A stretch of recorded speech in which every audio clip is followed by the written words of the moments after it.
altitude of approximately 213 kilometers. Now, one additional objective for this flight during coast is an in-space burn using one of ship's Raptor engines. Doing a burn while in space will build confidence that we can do deorbit burns, which is a key capability for upcoming orbital missions. Now, after the coast phase, the ship will attempt a controlled re-entry, and if ship makes it all the way down, will once again perform a flip and landing burn before splashing down in the Indian Ocean. Yeah. Now, there are some notable changes to our entry plans for this flight, and they will intentionally push the ship to and very likely beyond its limits. This includes several thermal protection upgrades and operational changes as we prepare for future ship catch and reuse.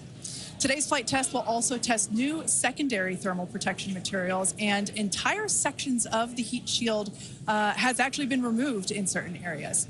And on top of all of that, we're going to fly the ship at an aggressive angle of attack once it's moving slower than the speed of sound. Now, this means we'll be flying nose down instead of our usual belly flop orientation during final descent. This will no doubt stress the limits of the flap's ability to maintain control, but it will be a chance to get real flight data on what our limits actually are. So, to put it as bluntly as possible, do not be surprised if this is not a smooth flight to splashdown today. We are intentionally looking for how far we can push and discover the vehicle's true limits as we plan for future ship return and catch. And even though ship recovery is not expected today, the telemetry and data we receive all the way to the end is what we're looking for and what will help us get to a rapidly reusable Starship of the future. Now, just like Flight 5, one of our objectives for Flight 6 is attempting to return the booster to the launch site to be caught by the tower. The booster for this flight has upgrades to add redundancy across its propulsion system, increase the structural, as well as increasing the structural strength in a few spots.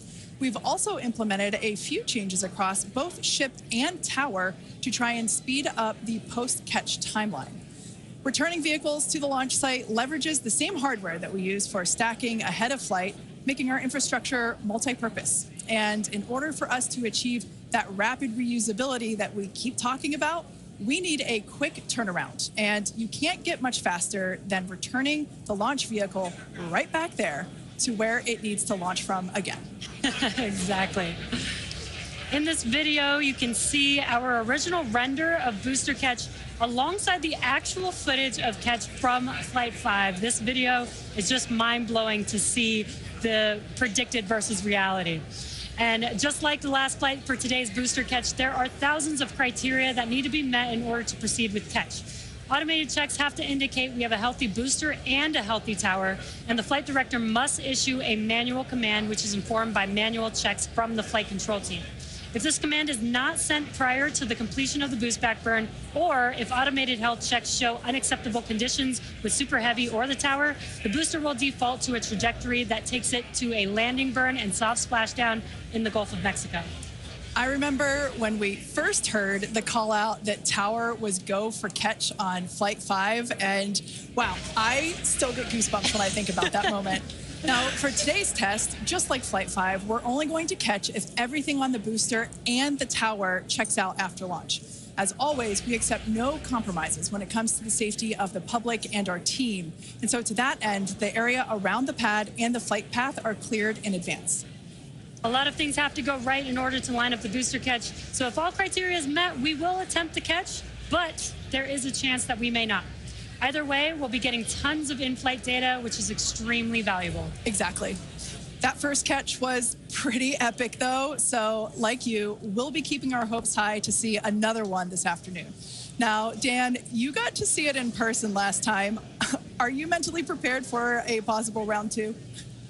I mean, probably not. That was pretty hands down the coolest thing I've ever seen. And the fact that we're going to do that every time now breaks my brain a little bit, but it was absolutely incredible. One of the unique aspects with Super Heavy coming back is it does generate a sonic boom. This is something commonly associated with reusable spacecraft. It's coming in faster than the speed of sound and then slowing down. It creates that pressure wave that builds up, and then when it reaches you on the ground, that rapid change in pressure is that quick thunderclap sound that you hear. Now, generally the only effect is that thunderclap sound, but if you're not expecting it, it's definitely going to get your attention, and we were able to hear it last time. The impact of, or how loud it is, changes pretty dramatically. And in this video, you can see as we were descending, and there was kind of that quick triple pop that you heard. Now that was picked up from closer to the pad. Most people at our distance and further away, you're only going to hear one or two as they're happening kind of so on top of each other that it might just sound like one big bang. But as I said, that's something that's only associated with spacecraft being reused. We hear it with Falcon 9. We heard it during Shuttle, and looking forward to hopefully hearing it today. Just a quick status check, though. We're about 85% full on ship, almost 2/3 of the way full on booster, continuing to count down about 13.5 minutes, a little under that, until we lift off today. But still looking good. I'll check back in with you guys in a few minutes. Back over to Jesse and Kate. Thanks, Dan. Yeah, I think Dan said it really well when it really does hurt the brain to think that this is going to be the norm, that this is just the beginning. Every one of these flights is a step closer to a fully operational Starship that will take us beyond Earth orbit. And with our pace of rapid iteration here, the Moon and Mars are not nearly as far in the future as you may think. In fact, we're planning to send Starships to Mars as soon as 2026. Which is when the next Mars transfer window opens, which is under 2 years from now. Now, you might be familiar with the Starlink logo, which you see there on your screen. It's an iconic representation of the Mars transfer orbit, also called the home and transfer orbit. This transfer window, or the time between the time when Earth and Mars are closest to each other, opens every 26 months and is only open for about 2 to 3 months at a time for a vehicle with Starship's power. Lining up a launch to Mars is similar to how we launched to the International Space Station, where we timed the launches to match the station's orbit. If we didn't do this, we would need more propellant and more time to get there. So the first opportunity we have to fly Starships to Mars, we plan to go for it. These first flight tests to Mars will be uncrewed and will test the reliability of landing in tech. If those landings go well, the first crewed flights will soon follow after that. Right now, our flight tests are focused on proving out reusability of both Super Heavy and Starship. In 2025, we'll continue that focus while also potentially flying our first Starlink missions and demonstrate capabilities central to our role in taking astronauts to the moon as part of NASA's Artemis program. Starship will be used to land astronauts on the lunar surface on NASA's Artemis 3 mission, which will put the first humans on the moon since 1972. One key capability will be the ability to refuel Starship on orbit, which you can see there on your screen, with a Starship prop tanker docked with a fuel depot. Next year, we're planning to test this capability by launching 2 Starships and having them meet up to transfer tons of cryogenic propellants. Now, when the time comes to land on the moon, Starship will link up with NASA's Orion spacecraft in lunar orbit, where astronauts will transfer over for their descent. Now, once on the lunar surface, they'll ride the elevator down in their Axiom EMU spacesuits from Axiom Space and leave the first footprints on the moon in more than half a century, kickstarting humanity's mission to establish a sustainable presence there. And coming soon to a moon base alpha near you, Starship Enterprise Edition. That is so exciting, and all the advancements that are going to come in order to enable all of that. Now, our rapid iterative development approach has been the basis for all of SpaceX's major innovative advancements, including Falcon, Dragon, and Starlink.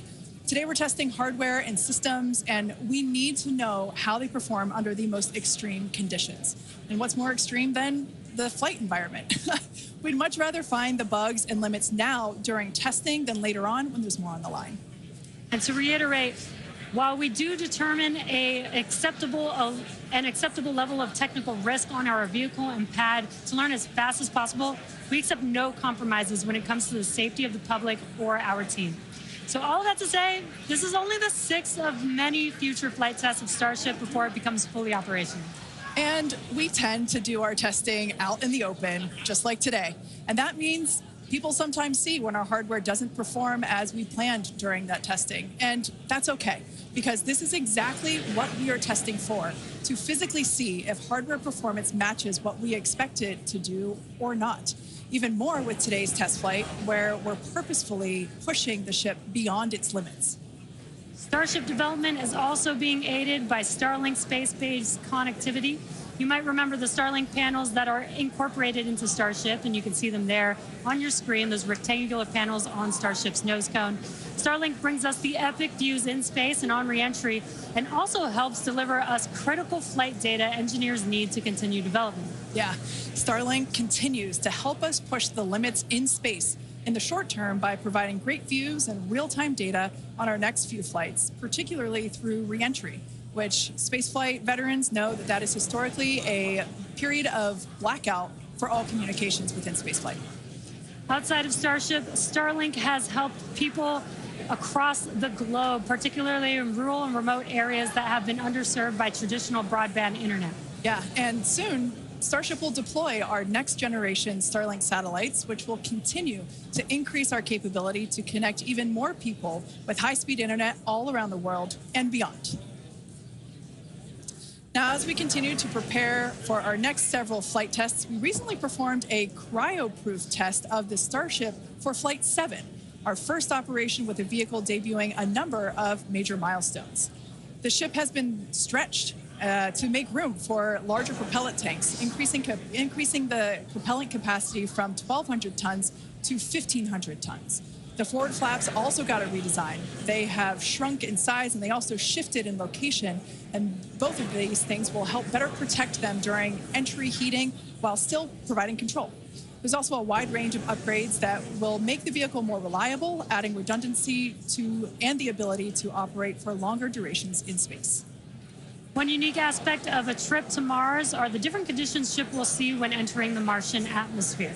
Now, it's difficult to simulate Mars's atmosphere when re-entering on Earth, so we've been testing a variety of heat shield materials inside a specialized plasma jet chamber at the University of Illinois Urbana-Champaign, where we're able to more closely simulate Mars's 95% carbon dioxide atmosphere. Aside from looking awesome, this is important testing. The intense heat of entry will cause the CO2 to break down into its base elements, exposing Starship to atomic oxygen, which increases surface heating and can cause materials to oxidize or start to break down. Spacecraft entering over Mars encountered more than twice the amount of atomic oxygen at their peak when compared to Earth, and that is certainly a unique challenge. As we continue to test, we'll learn more about what makes a great heat shield for Mars. All right, now that we're heading into the final minutes of the countdown, let's go back to Dan for the latest on the ground there at Starbase. Hey, Kate, afraid I have nothing but good news for you. We have a go from our range safety team.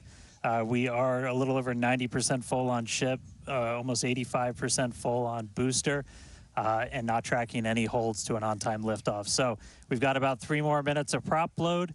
As long as the range stays clear, we don't trip any other holds, we might blow right past that T-minus 40-second mark and lift off right at the top of our window at 4 p.m. Central. So toss it back to you guys one more time, but fun part about to start, we are, what, a little under 6 minutes away from launch. All right, so we are continuing to progress now at 5 minutes and 43 seconds until liftoff. Now, once we pass the T-minus 40-second mark, a number of events are going to occur in rapid succession. The ground spin and ignition systems will come up to flight pressure, and the ship will go on to internal power. And then after that, the quick disconnect, or what we call the QD arm lockout, is removed in preparation for retraction shortly after T0. And once we pass the T-minus 40-second mark, we still have the ability to recycle the count under certain conditions back to T-minus 40 seconds and then hold there to assess what happened and if we can proceed again to T0. Exactly. However, once the water for the deflector system begins flowing at T-minus 10 seconds, any issue after that would be an automatic scrub for the day, as the teams would need to refill the deflector's water tanks as well as the propellant storage tanks over at the tank farm before we're able to make another attempt. Now, it is just so unbelievable that it's just been only a little over a month, and we are just a few minutes away from Flight 6. The crowd here is building up. We've got a much larger crowd here than when we were launching at 4 or 5 in the morning. Yep. Out here. So very exciting to have an afternoon launch, to have all the employees here. Exactly. Now, just as a reminder, that T-minus 40-second hold, if we opt to use it, everything is still potentially go for launch. So nothing to be worried about there. At that point, basically up until T-minus 40 seconds, all aborts are just holds. This would allow the team to wait for final checkouts to assess propellant levels, engines, avionics, vehicle pressurization, range, weather. Occasionally we've had shrimp boats lingering in the past, but that doesn't sound like that is the case today. Yeah, not today. No shrimp boats, which is great. Everything so far is looking good.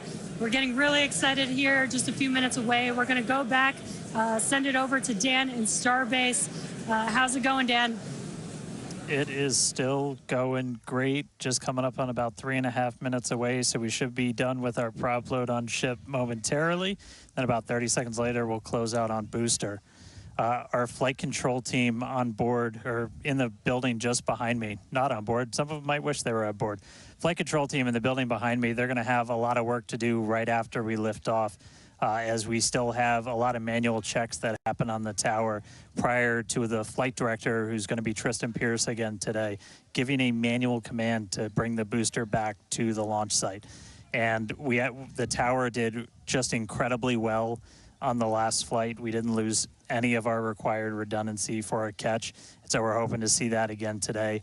A lot of the team, really putting armor on the tower, making all of those things work, played a huge role in making that catch possible, and looking forward to hopefully seeing that happen again. And of course, sending our first payload to space. You can see the banana. It's very tightly secured, but I assure you it does have some room to float around. So once we're in a zero gravity environment, we should see our first Starship zero gravity indicator putting on a little bit of a show. And that's looking right in. That's where we're going to have Starlinks. That's our PEZ deployer. So getting its ride to space. So coming up on about 2.5 minutes, we are closing out on all of our prop load. Yep, just heard that our fill drains are starting to close, so that means we're no longer going to be flowing propellant into the booster and the ship. We're going to do what's called pushbacks. So all of that propellant in the ground systems is going to get pushed back to the tanks, clear out everything around the pad right before we light those 33 engines and take off. Just quick reminder, you're going to see fire start at the bottom. You're going to see the deflector start at about 10 seconds before launch. Lots of water to help dissipate all that heat, all that sound. And then the engine starting up in 3 different groups. And then about a second after T0, we should see liftoff. About 2.5 minutes into the flight, a little bit longer, we'll see hot staging.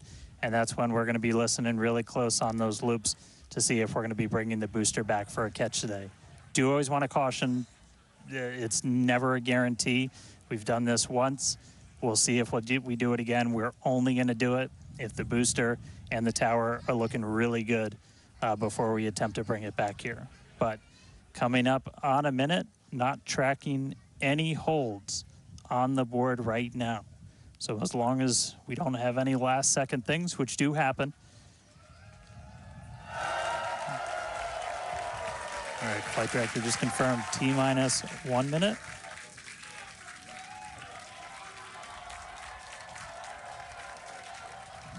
Key moment to look at in 10 seconds, that T-minus 40.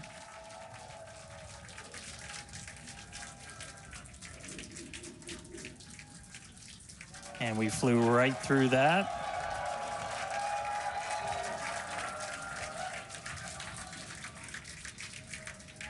Flight directors go for launch. All right, we're now T-minus 20 seconds until liftoff of Starship Flight 6. This will mark our second attempt to catch the Super Heavy booster at the launch tower, as well as 10, 9, 8, 7, 6, 5, 4, 3, 2, 1.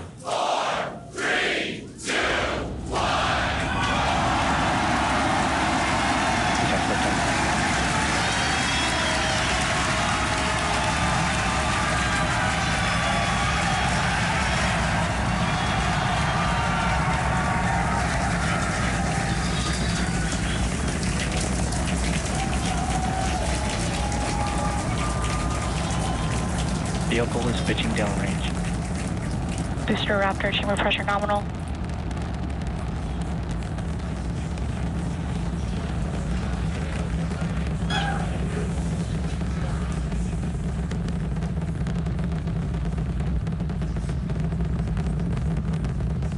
Booster and ship, avionics, power, and telemetry nominal.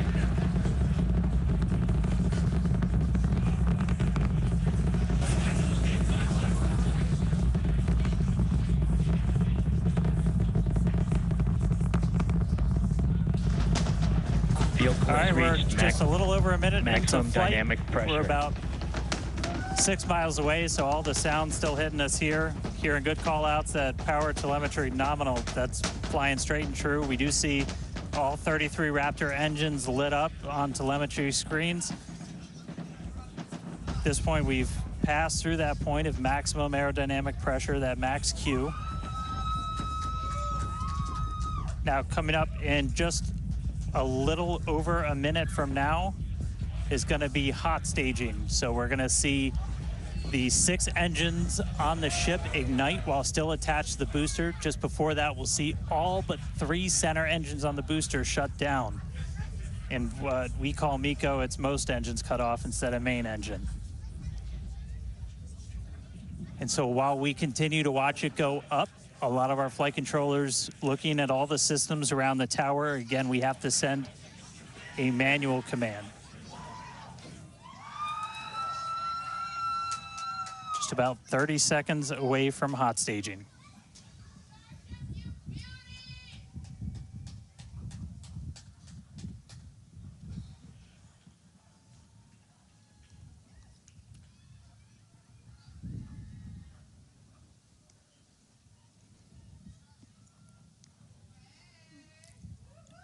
And we heard the tower is go for catch. Booster engine cut off.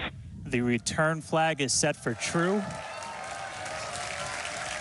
Ship engine start up. Stage separation. All right, hot staging confirmed. 6 out of 6 lit on the ship. Booster boost back going. We heard that we are go for catch. Kate, Jesse, take the views. Hopefully I got a booster coming home real soon. Wow, from our view here, Dan, great views of planet Earth behind that super heavy booster. Right now it is performing the Ship boost back burn. Nominal. Good news there, telling us that the pressures inside the ship are good. That is the second stage or the upper portion of the vehicle. Follow along with the telemetry on the bottom of your screen. Yeah, booster is currently, super heavy is currently in its boost back burn. This boost back burn. Avionics, power, and telemetry nominal. This boost back burn lasts just a little bit over a minute, so we've got a little, approximately 30 seconds left. We've had shutdown of that boost back burn. Up next will be hot stage jettison. The view from the camera on the left, or from the booster on the left-hand side of your screen, and then tracking cam there on the right-hand side of your screen. We'll see those grid fins. Booster offshore divert. And we can also see that the hot stage has been jettisoned. Yes, visual confirmation of that there on your screen, which is great. Now the next... Starship is following a nominal trajectory. The next step for booster is going into that landing burn. Again, it'll light up 13 of those engines and then pare down to 3 engines right before booster catch. All right, now just real quick, we did hear the call out, booster offshore divert. Unfortunately, that means that we are no-go for the catch. As we said before, both the tower and the vehicle, as well as the operators on console, have been actively evaluating the commit criteria for that return to the launch tower. And unfortunately, we did not have a pass on those commit criteria. So we are no-go for tower catch.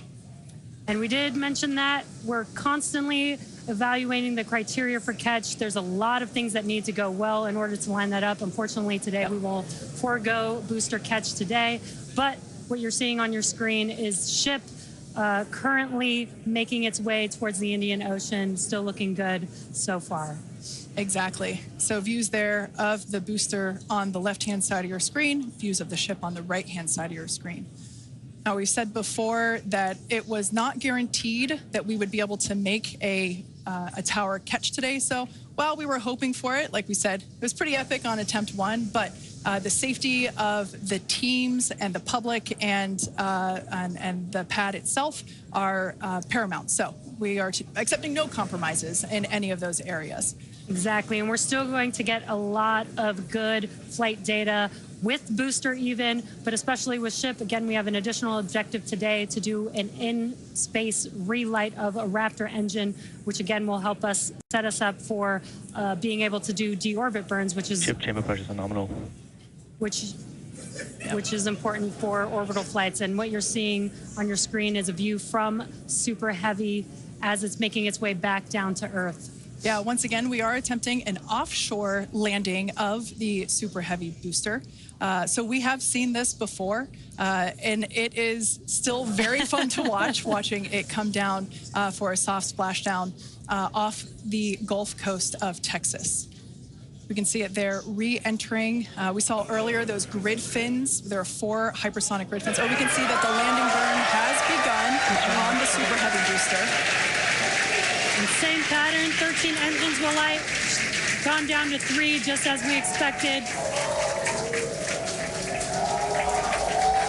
And what an incredible view of splashdown that we got today of Super Heavy. Yeah, I'm sure the buoy cam views will be pretty awesome once again. So we'd like to confirm a water landing once again for the Super Heavy booster.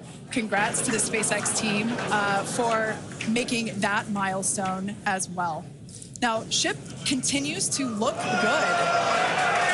We can see that it is, while all of that was happening, the crowd here in Hawthorne continuing to react to all these amazing views that we're getting. The next milestone is... Starship is in terminal guidance. Great news there. Starship terminal guidance, referring to what we see here on our screen, the upper stage, at about 8 minutes, 35 seconds or so, we have ship engine cutoff, which will be the cutoff of the Raptor engines.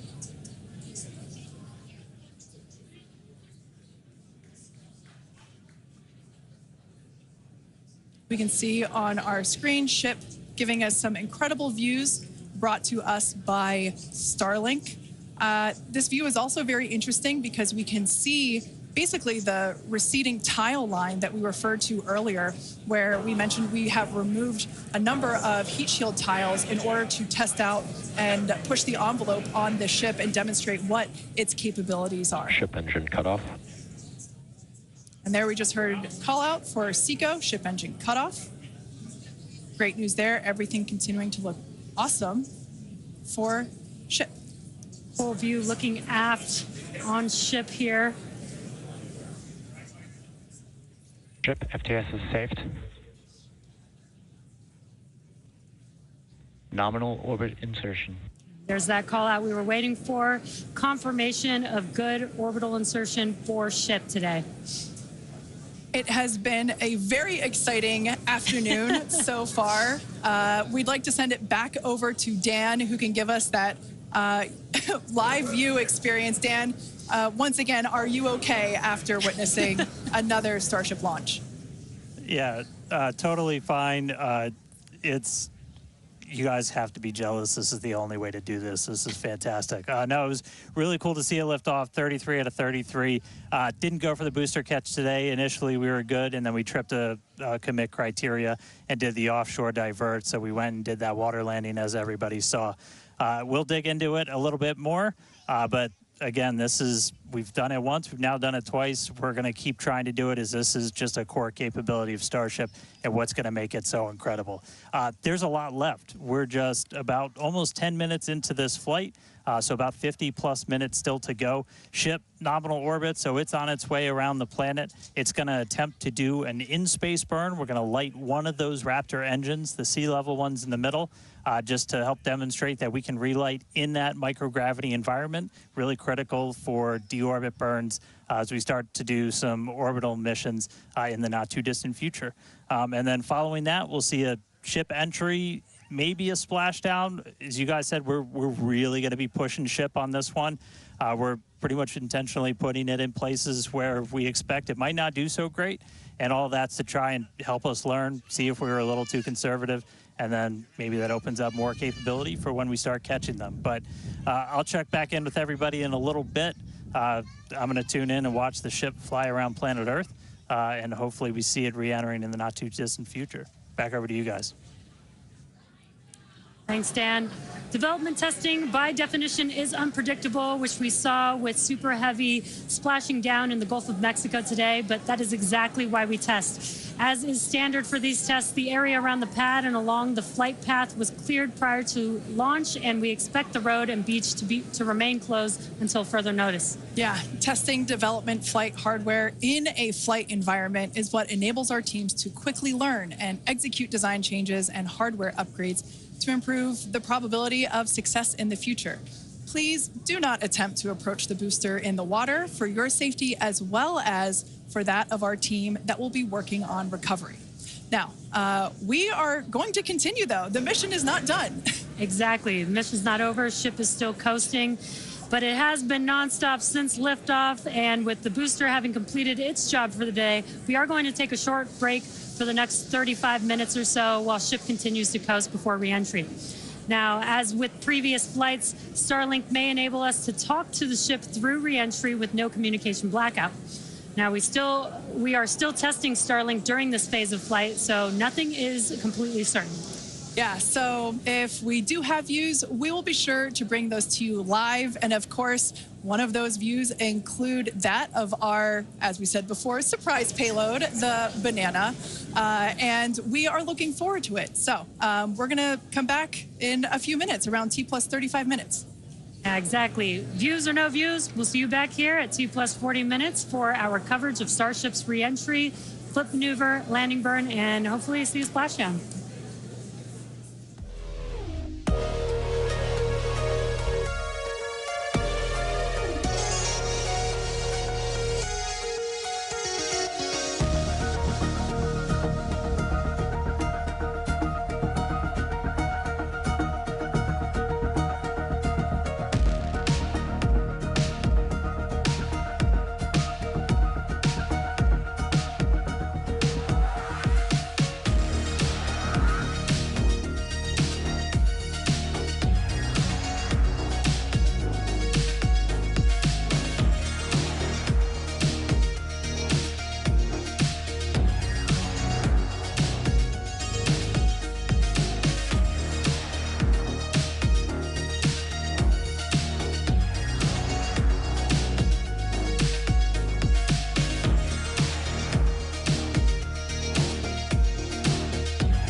are just about 35 minutes into today's flight test, continuing to get some live views from Starship itself as it continues to make its way around the globe.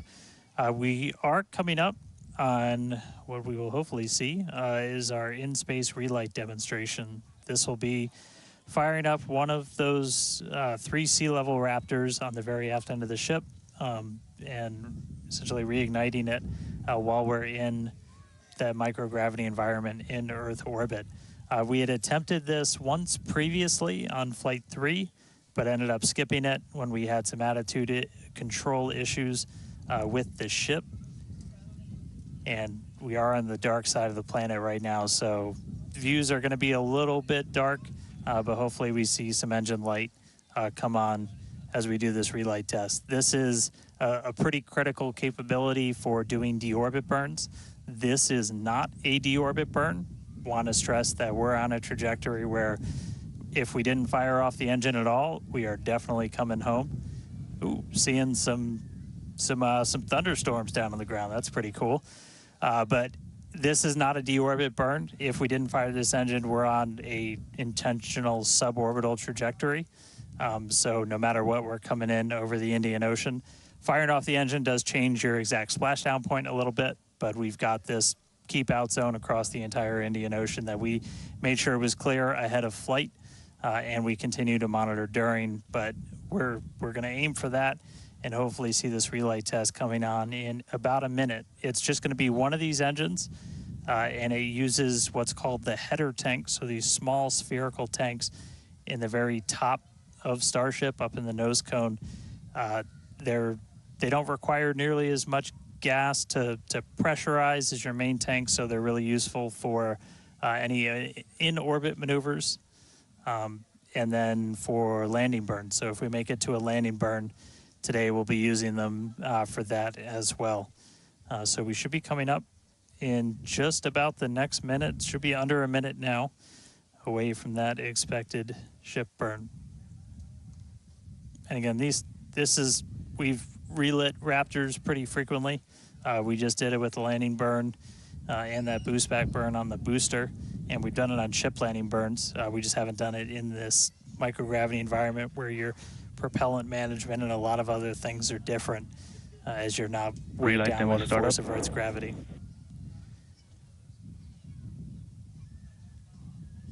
And just heard the call out for startup. There's some light. There's that Raptor relit. And shut down. All right, there you have it. The first time ever lighting a Raptor while in outer space, other than our ascent burn. So really cool to see that relit. That's a pretty critical capability that we're going to need when we're doing orbital missions in the not too distant future. So check another one off. That was a really cool.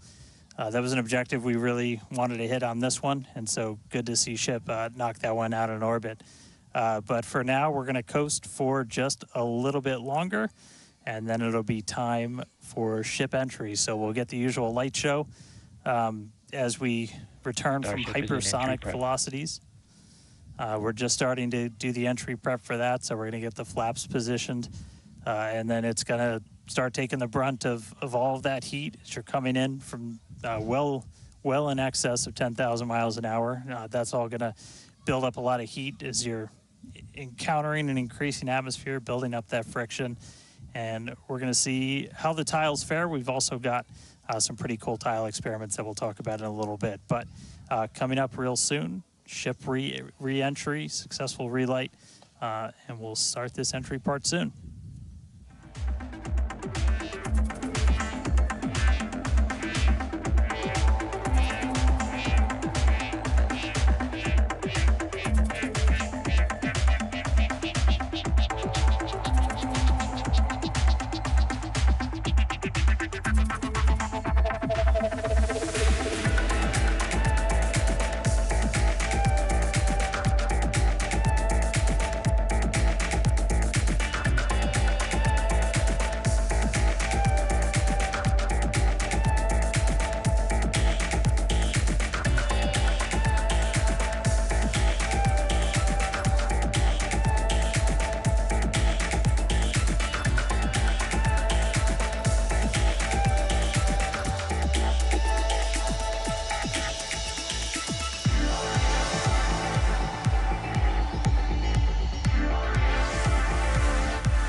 Starship is at 100 kilometers altitude, good attitude for atmospheric entry.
Welcome back to Starship's sixth test flight.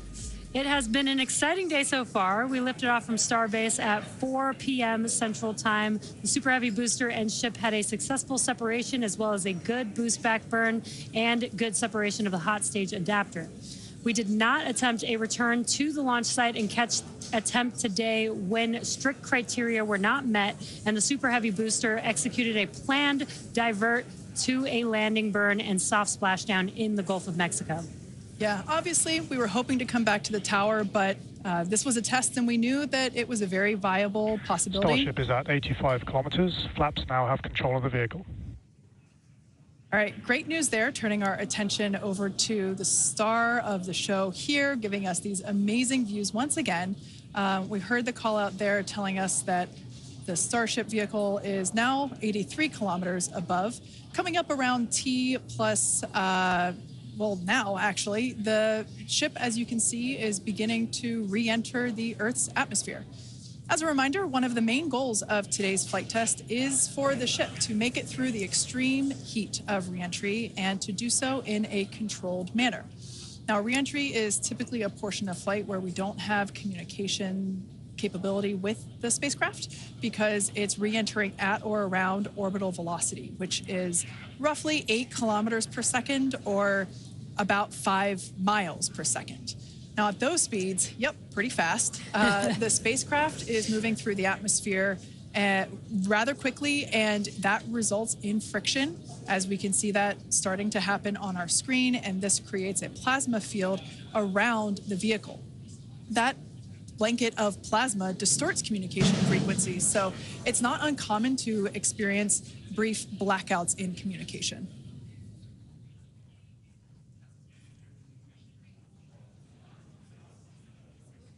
Starship is approaching the peak heating phase of entry.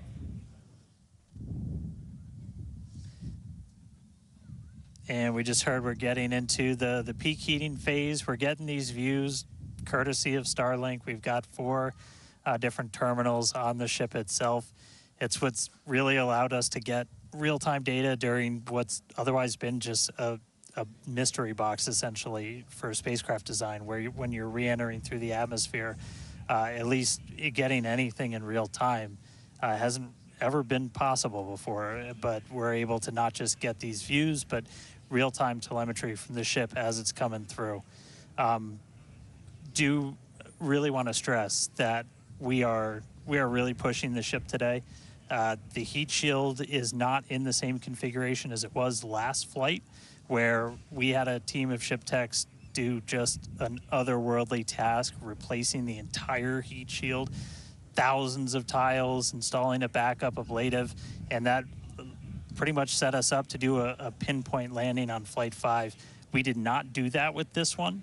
We have some backup in those really sensitive areas around the flap, but this is an older generation heat shield.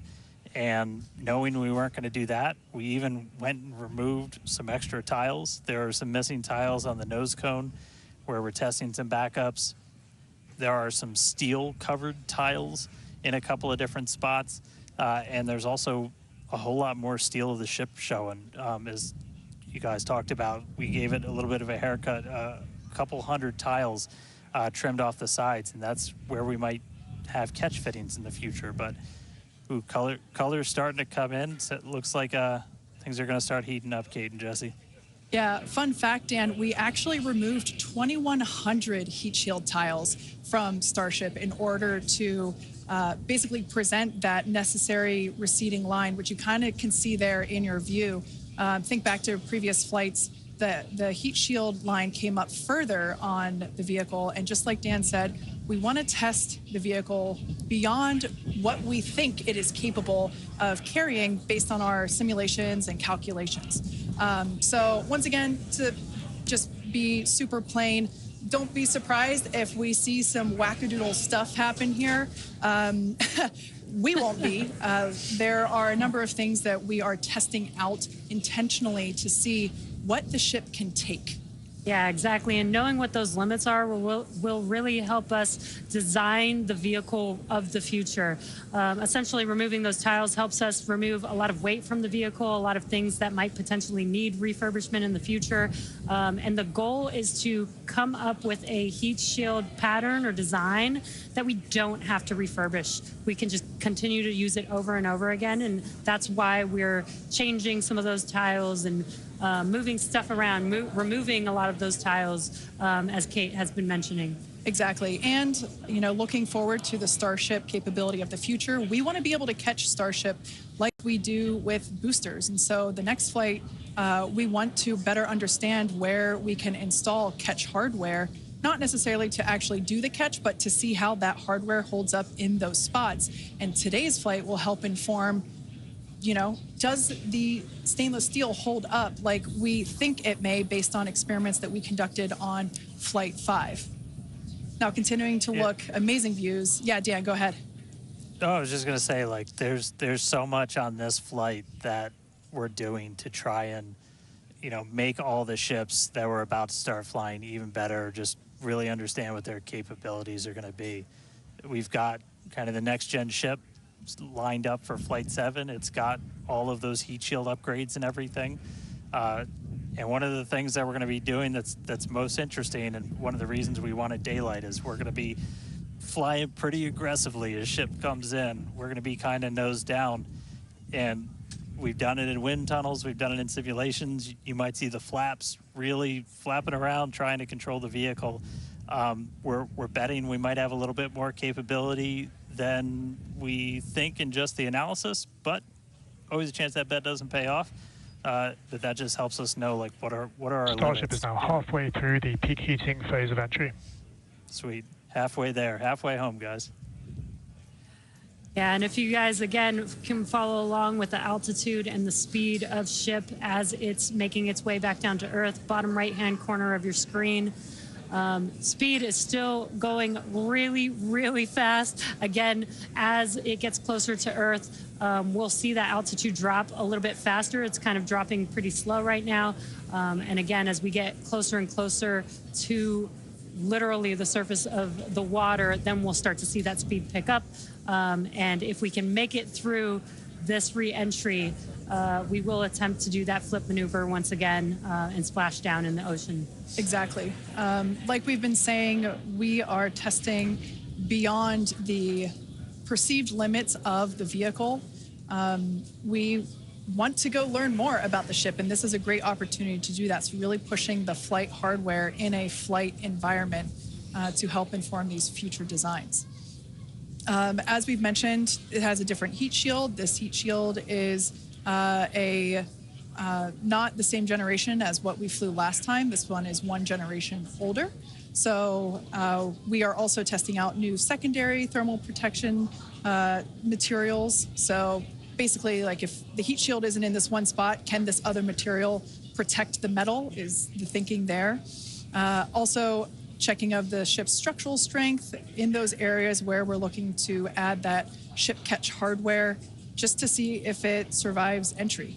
So yeah, as we've been saying, we've done a lot of calculations and simulations. This view right here is super cool. This is looking out from the aft engine bay, basically at the bottom of Starship. Then on the center left-hand panel, if you will, we have one of the forward Starship flaps, so one of the flaps located at the top of the vehicle. Underneath that is one of the aft end flaps, like the one that we see in the main picture there on the right-hand side of your screen. Now, these views as the vehicle continues to enter the Earth's atmosphere, drawing a crowd once again here at SpaceX in Hawthorne as folks tune in as the mission continues on. Now, the next event that we have coming up, we should hear the call out that the vehicle is transonic around T+1 hour and 2 minutes or so. That means that the vehicle is traveling near the speed of sound. We say near the speed of sound because there are certain parts of the vehicle where airflow is going faster and other parts where it's going slower. So it kind of teeters there on the brink of the speed of sound. So once we have equal flow on all parts, then we'll hear it's subsonic. Yeah, and almost real quick, almost a reverse of, I'm sorry, Jesse, almost a reverse of before. We see the Earth starting to come into view. We've got sunrise there over the Indian Ocean. So this is going to look different from any of the re-entries we've had before. And it was specifically so like we get as much daylight as possible to see how ship does this.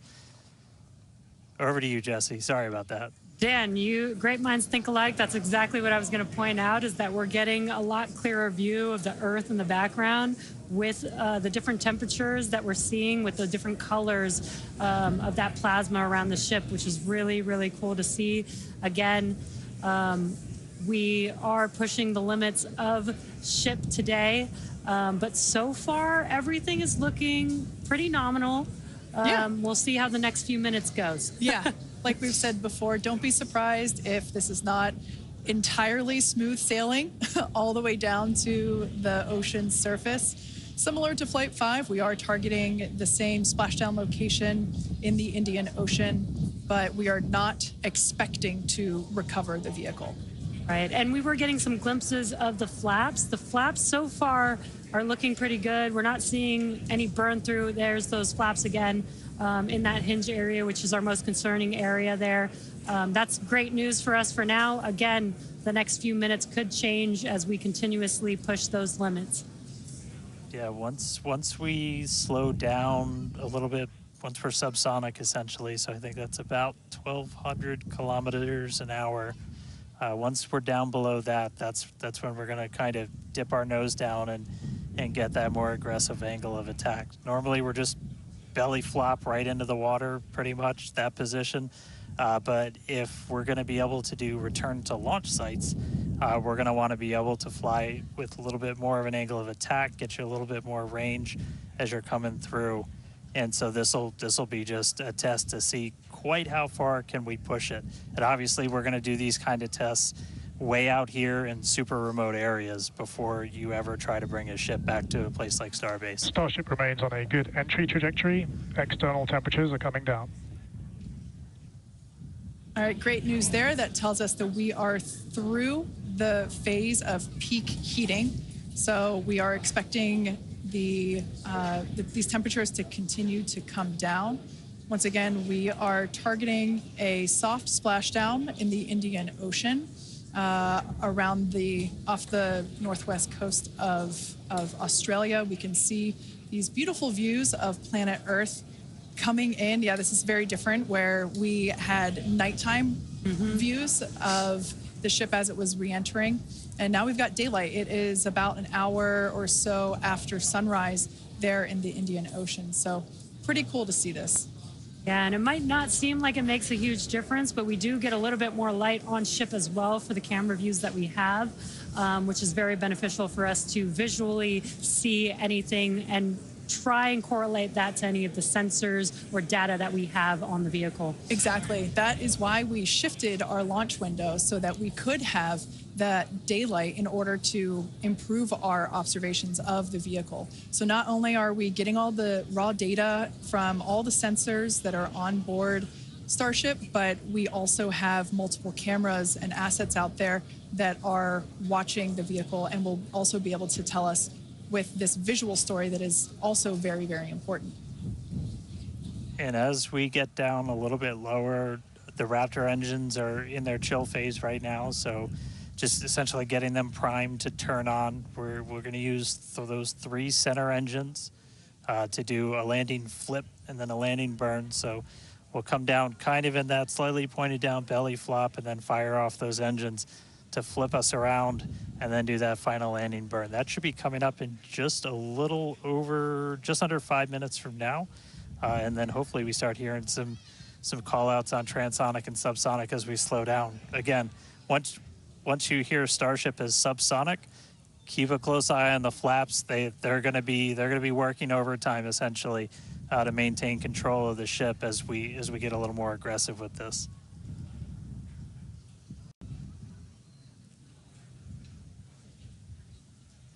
We can see that we are beginning... Starship has passed maximum entry dynamic pressure. All right, great call out there. But we can see on this view here that we do have some heating there on that looks like one of the forward flaps on Starship. This is to be expected. We knew that the vehicle would perform differently than what we had seen on Flight 5.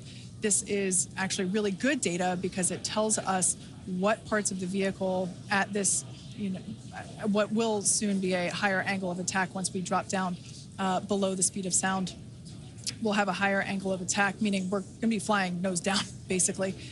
So yeah, this is good news, but we can actually, looks like that heating is starting to cool off there. Yeah, it's a little burn through.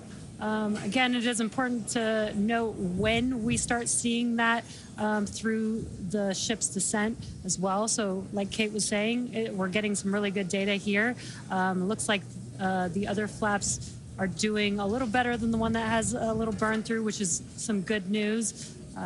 Again, constantly watching. We've got a couple minutes until we're expecting to make it all the way back down to Earth. Exactly. And like we said before, we are not expecting to recover the ship, although that would be great. It'd be a nice bonus if it happened, but it's not really in our expectations today. We really want to push the hardware, as we've been saying, but really the telemetry and the data and the video that we receive all the way to the end is truly what we're looking for and will help inform the future designs of this vehicle. We can see some flap movement as the camera is moving around. That's what you're seeing there is the flaps adjusting. We have a camera on one of the flaps there this is the view that you're seeing there. And you can also see the graphic in the bottom. Starship is slowing down past Mach 1. And call outs aligning with this. You can see the orientation of the vehicle starting to change. You can follow that graphic at the bottom of your screen. Again, that is why those flaps are changing. They control the orientation of the vehicle. Yeah, there are 4. Go ahead, Dan. Starship has started the subsonic belly flop, remains on a good trajectory. I was going to say this is when things will start to get a little interesting. So this is when we're moving slower than the speed of sound. You can see that nose slowly start to tip down, and we're going to try and maintain flap control the whole way. But we are just a couple minutes away from hopefully doing a landing flip landing flip and landing burn if the flaps can hold together.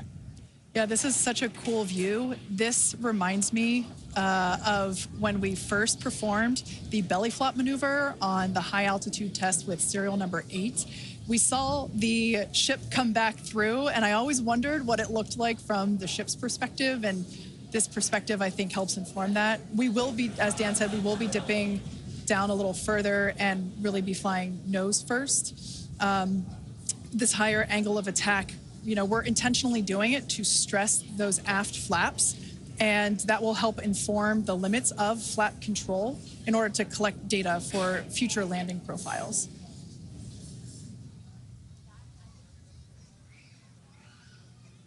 I mean, we're looking good so far. We've just got about 5 kilometers in altitude to go.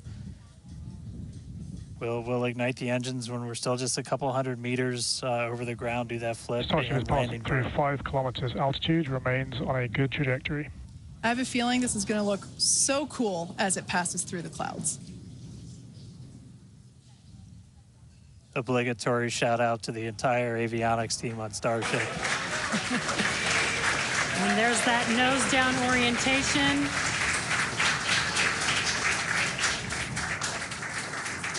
Now the Raptor engines will relight and help flip the booster back up. This is a more severe flip given the orientation. The engines will shut down prior to the water making impact, prior to the vehicle making impact with the water. Our ship is doing great so far. There's those engines relighting. What a great reorientation by Starship. Wow. All 3 down to 2 into the water. Starship is landed. Wow. And we have ship splashed down in the Indian Ocean. Some awesome buoy cam action here. Daylight There's our views. Incredible. We really pushed the limits on shipping and made it all the way back down to Earth. I am shocked, to be honest. I think many folks are.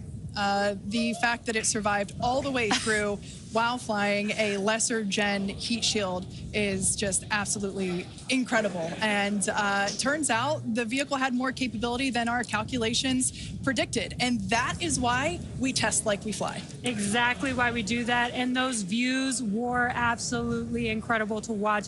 Because of Starlink, we were able to get the views all the way down, as well as the buoys, seeing ship touchdown in daylight. So cool, so cool. Now we want to, unfortunately, wrap up the show.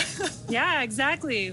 We'll say congratulations to our teammates at SpaceX and to everyone who supported the Starship program. And thank you to all of our future customers for your support. We'd also like to thank the people of Cameron County, Texas, as well as the Coast Guard, the Federal Aviation Administration, the Government of Mexico, and the Australian Space Agency. Now, be sure to...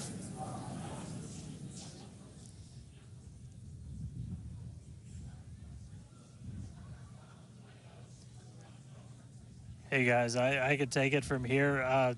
That was just incredible to see that splashdown. As you said, thanks to everybody that took such a huge part in this. Everybody here at Starbase that's worked on this program, just really pouring your lives into it. Great to see another booster lift off. We'll catch it the next time. Great to see ship in the water. New version of ship coming soon, so a lot more exciting launches coming up real soon here from Starbase. But I'll send us out this time. We'll see you guys next time.